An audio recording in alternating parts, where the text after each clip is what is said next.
또 내가 이겼다. 어마마마, 실뜨기 한 번 더 해요.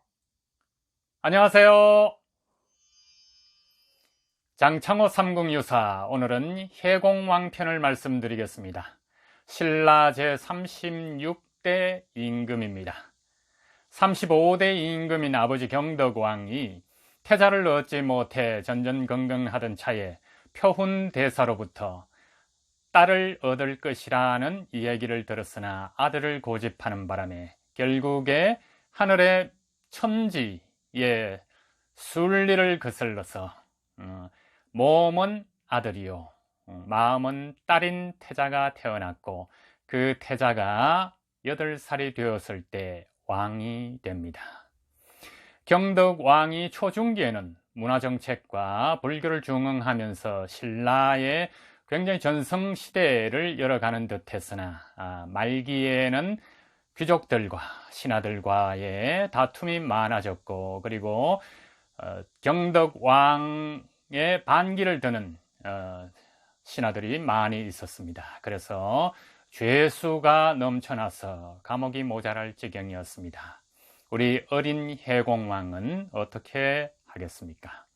자, 8살에 왕이 되었기 때문에 그대로 정치를 할 수가 없을 겁니다. 그러면 누가 돌봐주겠습니까? 네, 당연히 어머니입니다. 만월태후, 경덕왕의 왕비이죠. 자, 만월태후가 해공왕의 뒤에서 섭정을 합니다. 벌써 해공왕 4년이 됩니다. 11살입니다. 자, 이때 죄수들이 소란이 일어납니다. 감옥에서 워 우리를 풀어줘 워 밥 좀 줘 배고파 죽겠다 밥 좀 줘 우리를 풀어줘 밥 좀 줘 워 풀려난 죄수들은 또 감옥에 들어가기를 원하는 사람들도 있었습니다.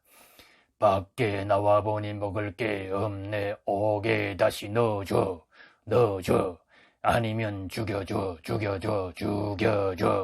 옥에 다시 넣어줘 아니면 죽여줘 우우우우우. 자, 아무리 태후가 섭정을 하지만 11살 난 어린 왕으로서는 그 소리가 굉장히 무섭기도 합니다. 그때 마침 각간 중에서 가장 세력을 많이 규합하고 힘이 센 대공각간이 반란을 일으킵니다. 자, 친위 부대에 의해서 반란은 진압되었습니다. 그러자 만월태후와 해공왕 앞에 죄수들이 무릎을 꿇고 있습니다. 만월태후가 해공왕에게 이야기합니다. 대왕이시여, 어서 벌을 내리십시오. 적어도 삼족을 멸해야 하지 않겠습니까? 이렇게 하니까 해공왕의 말씀입니다. 어마마마, 그건 너무 심하지 않아요? 어떻게 저보다 나이 어린 사람도 있는데 제가 그렇게 잔인하게 벌을 내릴 수가 있어요? 대왕, 그러시면 안 됩니다. 나라의 근간이 흔들립니다. 역모를 한 사람들은 죄인입니다. 죄인은 엄한 벌로 다스려야 합니다. 대왕, 어서 명을 하시오. 그러자 옆에서 신하들도 거듭니다. 대왕, 명하십시오. 엄벌을 내리십시오. 적어도 6족을 멸해야 합니다. 대왕, 9족을 멸해야 합니다. 대신들은 왜 그렇게 너무너무 잔인한 것 같아? 너무 심하지 않아? 내가 어떻게 하다가 그만 어린 대왕, 11살 난 대왕은 판단이 흐려져서 9족을 멸하라는 명을 하고 맙니다. 9족을 멸하시오. 자, 9족. 언젠가 한번 여러분께 말씀드렸었습니다. 구족이면 태고조, 고조, 증조, 조부, 그리고 부, 자신, 아들의 며느리의 임신 중인 태아까지 해당합니다. 부관참시에서 태아까지 한 자리에서 죽임을 당하는 것입니다. 자, 혜공왕으로서는 너무나 끔찍한 일이었습니다만, 이런 일이 한두 번, 구족은 이때가 혜공왕으로서는 처음이었지만 반란은 끊임없이 일어나고 죄인들을 처벌하는 건 잦아졌습니다. 자, 우리의 혜공왕의 어린 가슴도 점점 무심해져 갑니다. 물론 혜공왕도 혼인은 했습니다. 왕비가 있죠. 그러다가 혜공왕 말년이 됩니다.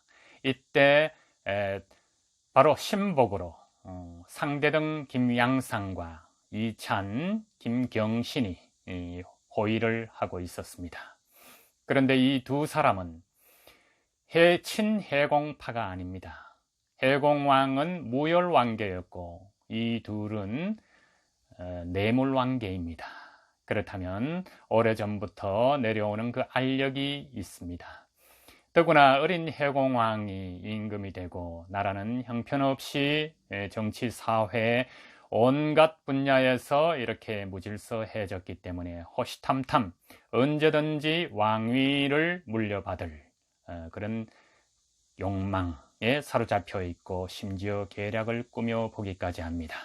그러던 중에 김지정의 반란이 일어났습니다. 이 김지정은 혜공왕을 폐위하기 위해서 일어난 모반이 아니었습니다. 되려 김양상과 김경신을 해하려는 반란이었습니다. 그런데 군사력에서 우위를 점한 김양상과 김경신에 의해서 진압당하고 맙니다. 이때 23살 난 혜공왕이 시해를 당합니다. 누구에게 당했겠습니까? 김지정요? 일단 모반을 했으니까 김지정의 손에 죽임을 당했을 수도 있겠습니다. 역사책에는 이 김지정의 난해 혜공왕이 시해되었다는 것만 나옵니다. 저는 김양상과 김경신의 친위 때에 의해서 죽임을 당한 게 아닌가 이렇게 생각을 합니다. 왜냐하면 다음 왕으로 스스로 왕이 된 김양상 37대 선덕왕이 됩니다. 선덕 여왕과 한자가 다릅니다. 그리고 37대 김양상은 5년간 왕위를 하게 되고 김경신은 24년간 왕을 하게 됩니다. 자, 이제 무열왕계가 완전히 끊기고 내물왕계로 다시 이어지면서 신라는 왕권보다도 귀족정에 의해서 운영이 되고 이 귀족끼리의 세력 다툼의 싸움은 날마다 치열해지고 있었습니다. 어떻게 될 것인지 신라의 하대는 모반과 반란의 연속입니다.